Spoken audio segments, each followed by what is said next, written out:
Court justice محمد طارق ندیم صاحب نے عمران خان صاحب کی جو کاغذات نامزدگی مسترد کرنے کے خلاف دائر اپیل پہ ریٹرننگ آفیسر اور الیکشن کمیشن کو کل کے لیے نوٹس جاری کر دیا ہے۔ یہ وہ حلقہ ہے کہ جس میں عمران خان صاحب عرصہ دراز سے الیکشن لڑتے آئے ہیں، اور رات کے اندھیرے میں الیکشن کمیشن نے 15 دسمبر کو جس دن نامینیشن پیپر کا شیڈیول داخل ہو گیا تھا، اس دن یہ حلقے میں کچھ تبدیلیاں کر دی گئی تھی اور اس تبدیلیوں کو رجسٹر نہیں کیا، حالانکہ سیکشن 49 کہتا ہے کہ آپ کر سکتے ہیں۔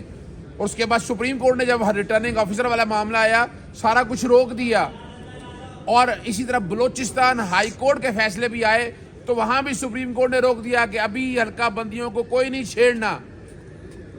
17 دسمبر کو نیٹ کے اوپر چڑھایا، نامینیشن پیپر بالکل صحیح داخل کیے گئے تھے، اس میں کوئی غلطی نہیں تھی۔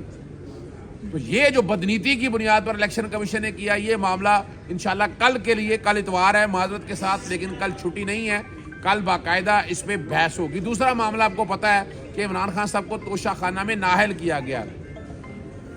جو ٹرائل کورٹ تھا، ٹرائل کورٹ نے 5 اگست کے آرڈر میں صرف سزا سنائی تھی 3 سال کی۔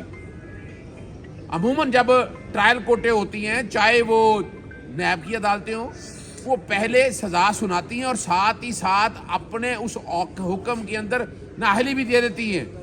الیکشن کمیشن نے بدنیتی پر 3 دن بعد عمران خان صاحب کو نااہل کیا۔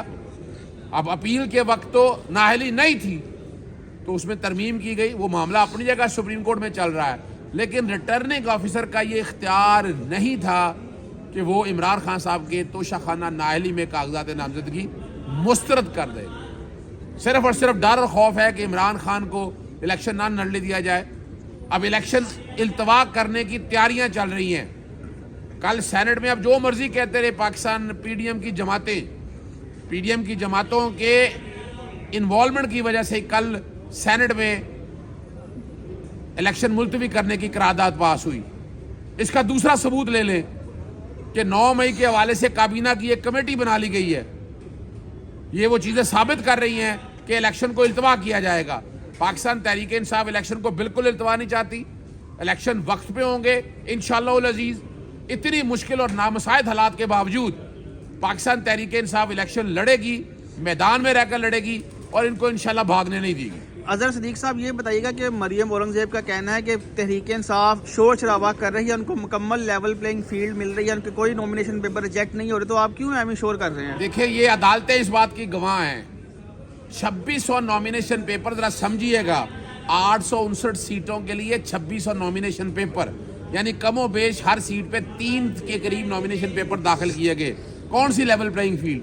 1000 سے زائد تو آپ نے لاہور ہائی کورٹ کے اندر اپیلیں دیکھ لی ہیں۔ تو یہ لیول پلے، یعنی مسلم لیگ نون کے کتنی کے ہیں جن کے ان کے کینڈیڈیٹ کی کاغذات نامزدگی مسترد ہوئے، حالانکہ 2134 انہوں نے بھی جمع کروائے ہیں کاغذات نامزدگی، آپ لوگ خود عدالتوں میں دیکھا۔ تو یہ جھوٹ، یہ چیلنج کر رہا ہوں مریم اورنگزیب صاحبہ، آ جائیں، ایک پیج اٹھا کر دیکھ لیتے ہیں، اور آپ پھر بھاگیں گی، آپ نے الیکشن نہیں لڑنا۔ اس چیلنج کو قبول کریں، آپ نے پھر الیکشن نہیں لڑنا۔ یہ جھوٹ ہم قوم سننے کے لیے تیار نہیں ہے۔ اظہر صاحب یہ بتائیے گا، خوش نصیب ہیں کہ سارے امیدواروں کے آبجیکشن لگے ہیں، آپ کے کاغذات نامزدگی فوری جو ہے ریٹرننگ آفیسر نے جو ہے وہ منظور کر لیا۔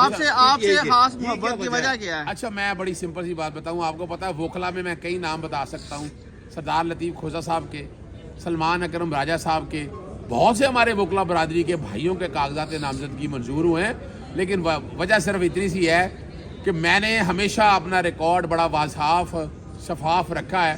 پچھلے 20 سالوں سے، یعنی جن کے کاغذات ریجیکٹ ہوئے ہیں انہوں نے اپنا ریکارڈ شفاف نہیں رکھا۔ میں یہ بات نہیں کر رہا کہ میں نے موقع ہی کوئی نہیں دیا ان کو کہ اس حوالے سے کوئی اعتراض اٹھا سکیں، یعنی باقیوں نے موقع دیا ہے۔ موقع دینے کی کیا بات ہے؟ بات بڑی واضح ہے کہ میں ایک وکیل ہوں، پچھلے 20 سالوں سے لڑتا آیا ہوں ان لوگوں کے ساتھ، اور اب بھی لڑ رہا ہوں، یعنی اس میں کوئی ایسی حیرانگی کی بات نہیں ہے۔ فرق صرف اتنا ہے،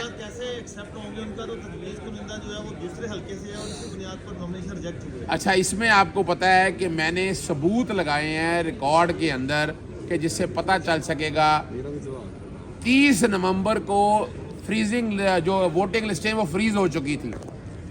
ایک ریٹ آتی ہے اور ہم سمجھتے ہیں وہ ملی بھگت کے ساتھ سارا کام کیا گیا، اور 15 دسمبر والے دن جس دن اسکیجول اناؤنس ہو گیا اس دن باقاعدہ وہ تبدیلیاں کر دی جاتی ہیں، اور وہ تبدیلیاں سسٹم میں 17 دسمبر کو، یہ ہم ثابت کریں گے گوگل